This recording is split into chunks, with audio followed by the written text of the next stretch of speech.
The circle is cast, the candles lit, the spell is spoken, and Mother Moon is watching all that we say and do. For the next short passage of time, you are in an enchanted place called the Wytching Hour.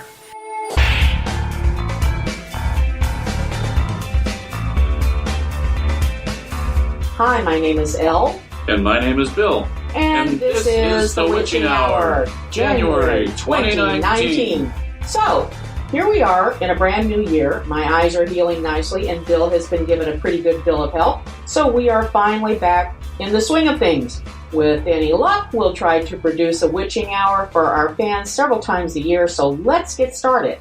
Now, I suppose almost everyone knows that pagans celebrate two New Years, one at Samhain and the one we just celebrated. The one almost everybody in the world celebrates, with a jiggle of dates here and there. When I was researching a few things about the 2019 New Year, it says that it is the year of the pig. Not a very glamorous image for a New Year, however.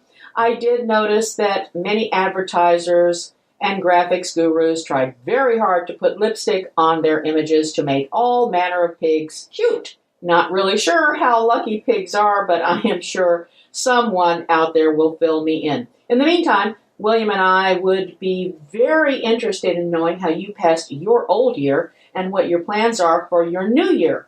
Right now, Bill will fill you in on a few things we experienced in our new year. My guess is pigs aren't really lucky considering how popular ham and pork barbecue are in the South. But anyway, our new year started with the holiday fun at Samhain at the end of October. Great. Yeah, that was great. We had rituals, partying, and an energetic rendition of songs from Hocus Pocus, if you remember that movie. From there, we sailed into Thanksgiving, the harvest celebration, with a sit-down dinner for 12 people. Oh, God, that was wonderful. Yule was close behind with a timely ritual, festive foods, and friends, and a lively gift exchange. Over 20 revelers saw in the holiday season. Okay, wait a minute. Nobody brought me the BMW. I was not pleased about that. Nobody brought her the BMW. It happens. Over 20 revelers saw in the holiday season, and then out-of-town guests filled our house for a Merry Christmas with another dozen for a Christmas Day dinner. Yeah, that was great. Then we rang in the New Year with a few close friends and finished the festivities with another lively group for the traditional New Year's dinner. Which was yummy. Sorry you missed it. Now we have a brand new year to fill up and a few less large meals to fill up with, if you know what I mean. So hang on and enjoy the good times to come. Okay, so tonight's topic for the new year is a hot one. A friend posted this on our Ancient Path Covenstead page, and we took a look at it and some of the comments and decided this was a podcast worthy of our listeners. It'll also give you an idea of the way other people see us, and especially ones who have written a long article on it, and their impressions. I don't know if you'll like them or hate them, or like some or hate some. So I want to see what you think. We don't necessarily agree with all the salient points the author brings forth in his piece, but it is very thought-provoking, and we are hoping that we will get some feedback from our listeners on this one, speaking of which, we will be using our feedback we get from our listeners from each podcast on the following podcast. So be sure and use a name you don't mind being used on the Wytching Hour when we read your comments. Now, the title of this article is, In America, a Post-Christian Paganism is Struggling to Emerge. Okay, I thought we'd been struggling for several years, but apparently Mr. Do That, who wrote the article, and he's a columnist from the New York Times, he has other ideas, so we're willing to listen to them. Okay, Bill, take it away. So he starts it by saying that here are some generally agreed upon facts about religious trends in the United States.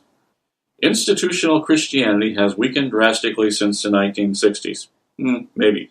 Lots of people who once would have been lukewarm Christmas and Easter church goers now identify as having no religion, or being spiritual but not religious. The mainline Protestant establishment is an establishment no more. Religious belief and practice now polarize our politics in a way they didn't a few generations back. So he says, what kind of general religious reality should be discerned from all these facts, though, is much more uncertain. And there are various plausible stories about what early 21st century Americans increasingly believe. The simplest of these is the secularization story, in which modern societies inevitably put away religious ideas as they advance in wealth and science and reason, and the decline of institutional religion is just a predictable feature of a general late modern turn away from supernatural belief, saying that religion is basically only for the well-to-do people and the poor people are all believe in ghosts and ghoulies or something like that. I don't know. Whatever. But he continues, the secularization... Which is perfectly okay, but go ahead. He continued, the secularization narrative is insufficient because even with America's churches in decline, the religious impulse has hardly disappeared. That's true. In the early 2000s, over 40% of Americans answered with an emphatic yes when Gallup asked them if a profound religious experience or awakening had redirected their lives. That number had doubled since the 1960s, when institutional religion was more vigorous.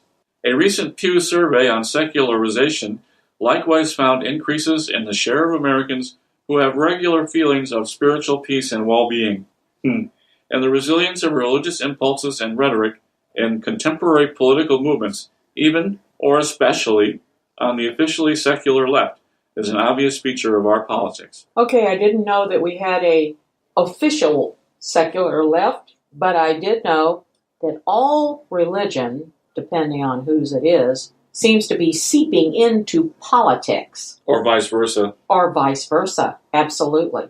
Okay, so he goes on to say, so perhaps instead of secularization, it makes sense to talk about the fragmentation and personalization of Christianity. This man is in love with Tion. To describe America as a nation of Christian heretics, if you will, in which traditional churches have been supplanted by self-help gurus and spiritual political entrepreneurs. These figures cobble together pieces of the old orthodoxies, take out the inconvenient bits, and pitch them to mass audiences that want part of the old-time religion, but nothing too unsettling or challenging or aesthetic.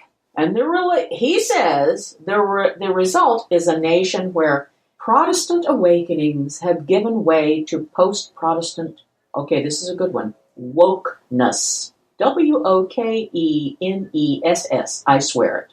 Where Reinhold Niebuhr and Fulton Sheen have seated, and only a few people are going to know who the hell those people are because they're old and dead, I think, have seated pulpits to Joel Osteen, who's very much alive, and Oprah Winfrey, who's very much alive, and probably horrified that her name was used in this article, where the prosperity gospel and Christian nationalism rule the right, and a social gospel denuded of theological content rules the left. In other words, the physical pulpit has now become television. Looks like. He says he wrote a book about this. He wrote a book on this theme, but in the years since it came out, that he's wondered if it was incomplete. And he says there has to come a point at which a heresy becomes simply post-Christian, a moment when you just believe people who claim they have left the biblical world picture behind, and a context where the new spiritualities add up to a new religion.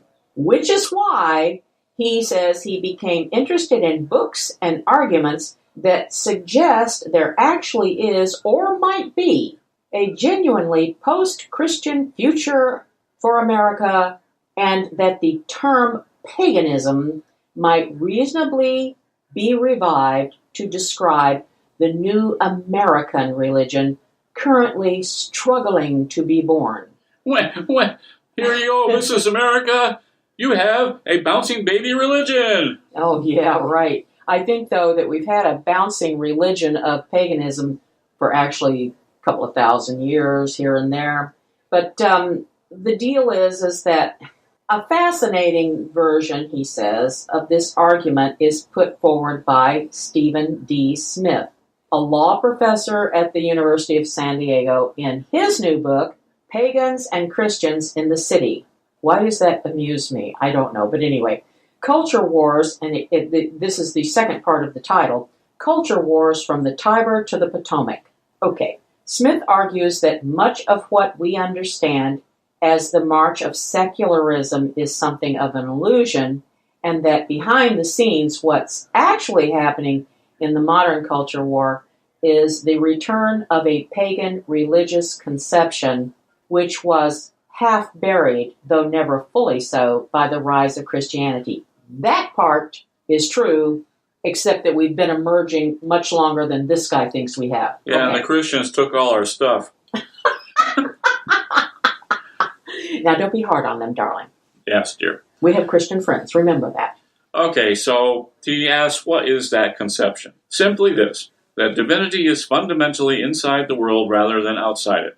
That God or the gods, or being, are ultimately part of nature rather than an external creator, and that meaning and morality and metaphysical experience are to be sought in a fuller communion with the immanent world rather than a leap toward the transcendent. Okay, first of all, honey, I'm going to spell eminent so that everybody kind of gets an idea of what this means. The word that this man is using, and it is a word, I-M-M-A-N-E-N-T.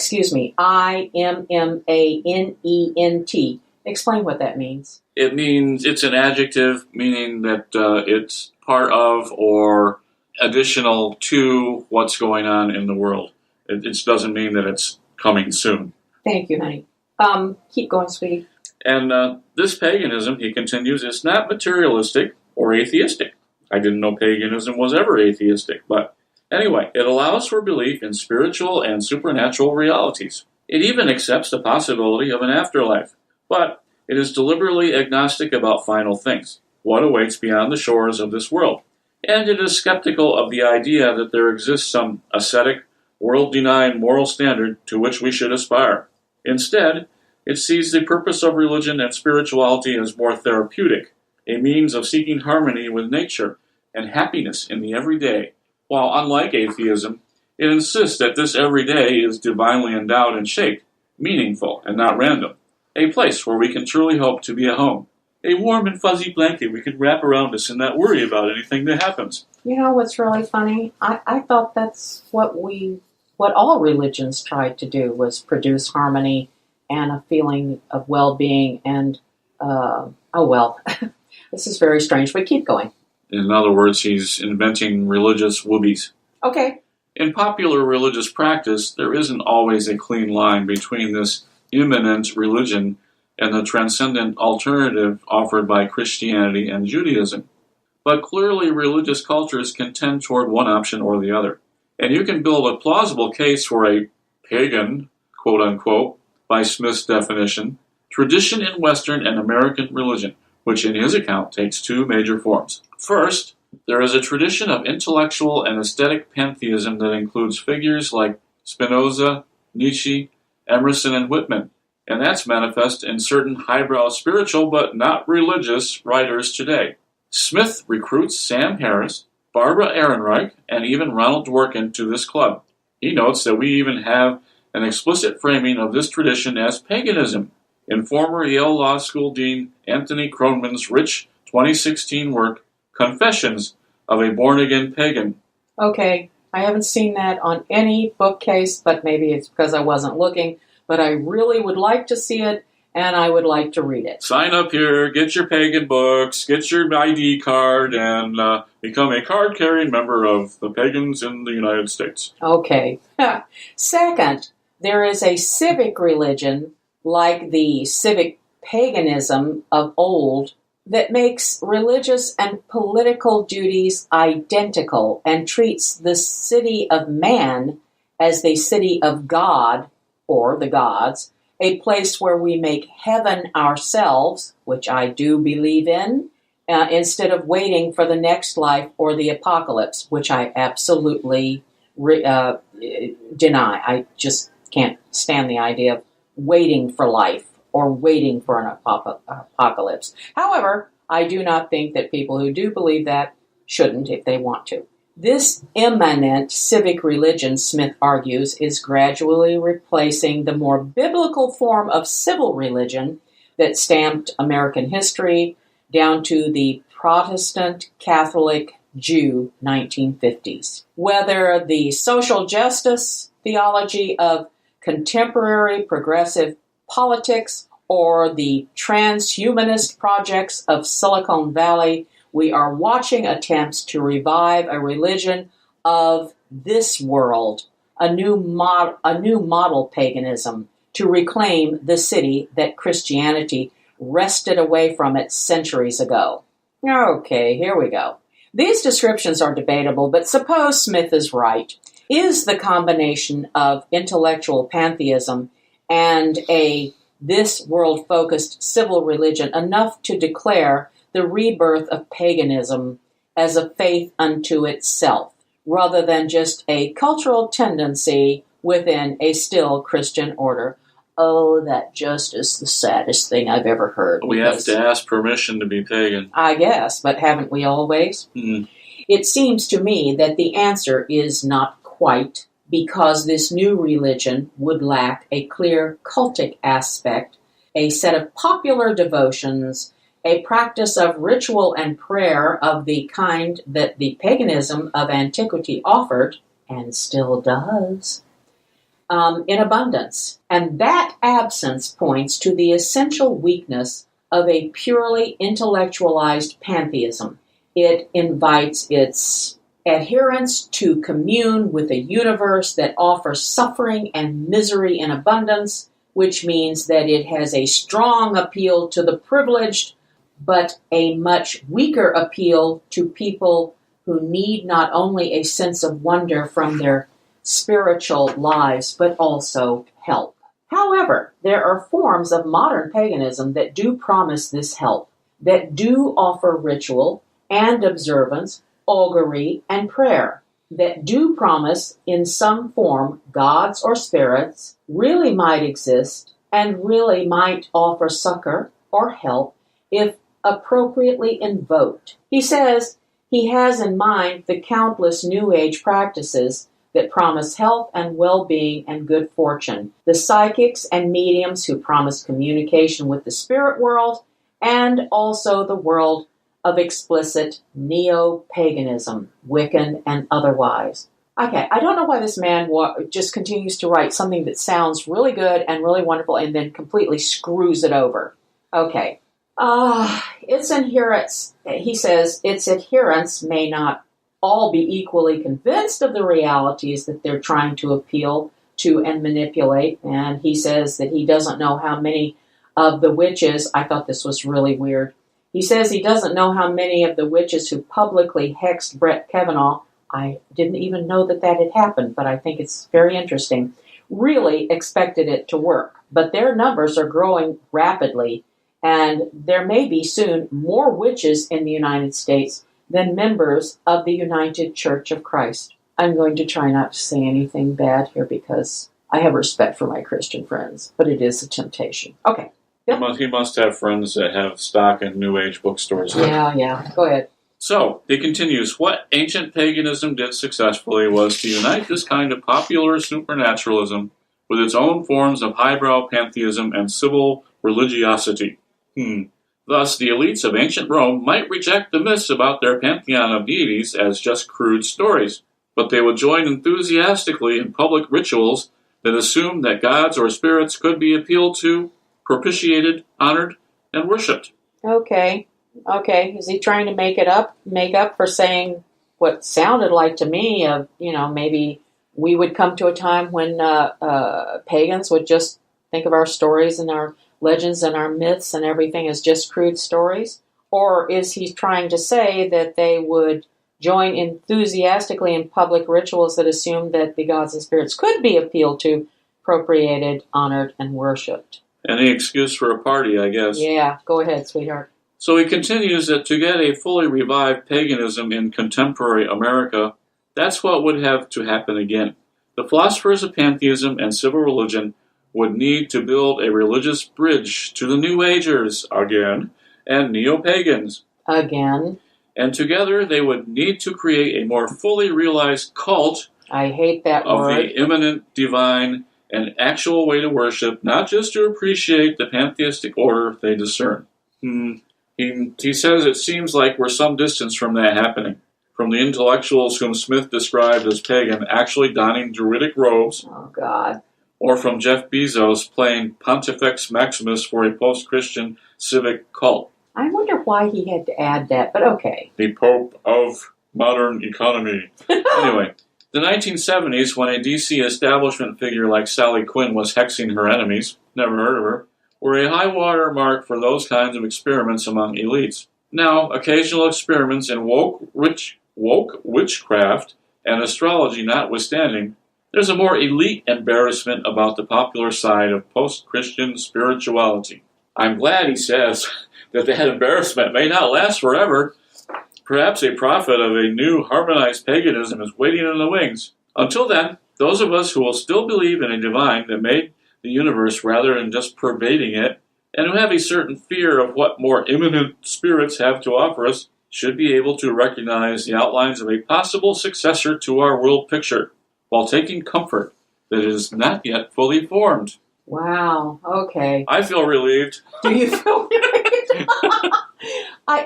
It's really funny. It's obvious that Mr. Dudat is a very bright man, but I just question his research on this, and I'm questioning the fact that he doesn't know that we're not only out here, but we have been out here for quite a long while. I mean, long before he was born, and that's for sure. I'm talking about, now we're talking about in the United States of America, and I'm surprised he doesn't know how fully formed we actually are. My feeling is that instead of interviewing and quoting authors who obviously studied religion for their thesis to graduate college or just felt like putting words on paper, he should have gone to the nuts and bolts of the pagan religion and spoken to some high priests and high priestesses and actually got a feel for what pagans are feeling and doing today. I think he should have too, and I think he would have found out that we're a little bit further along than maybe those very erudite and famous and wonderful people like Nietzsche and all that. I mean, it's really nice name dropping that into any article. I mean, I'd be proud to do so, but not on this subject. Well, he's like expecting the pagans to be sitting around waiting for a prophet to come, like a pagan Muhammad or a pagan Christ or something like that. And the prophet that we're looking for isn't necessarily a physical being, but the awakening of the religion inside of us, not something that we can see from outside. Well, at least for Ancient Path, which is our tradition, Ancient Path is waiting for nobody, and Ancient Path believes that everything that we are and everything that we can be is within us. And of course, we love Mother, we worship Mother, and she's our deity. And well, we'd love to have some feedback from all you out there that listen to this article and listen to our comments, and maybe you think we're off base. Let us know. I mean, that's what we're here for. Maybe you agree with some things that he said. Maybe you agree with some things we said. But we don't know if you don't tell us. That's right. Okay, that's a wrap. And here we go. Sweetie, it's time to blow out the candles, pack our herbs, close our book of spells, fold our tents. But before we go, we'd really like to hear from you. We'd like to know what you'd like to hear from us on the show and how often. We'd also like to hear from you if you are involved in the pagan community or a pagan community and have something you'd like to share with the listening audience, whether it's in our area or your area. If you live in our area, it's even possible that you could come and do a guest spot with us on the Wytching Hour. Contact us through the website, thewitchinghour.com. We'd also like to thank the team of magicians who helped put this show together. So, Rob, take it away. Tell them what you're up to, how to find you, and give us your opinion of whether you think pigs are lucky or not. Thanks, guys. And I like pigs with the right kind of barbecue sauce, which is probably not a good omen for the year. But like Elle said, contact us through the website, thewitchinghour.com, or just shoot us an email at l@thewitchinghour.com. We try to make things easy. Anyway, Elle and Bill will be back before you know it, so subscribe to the show, and we'll see you soon.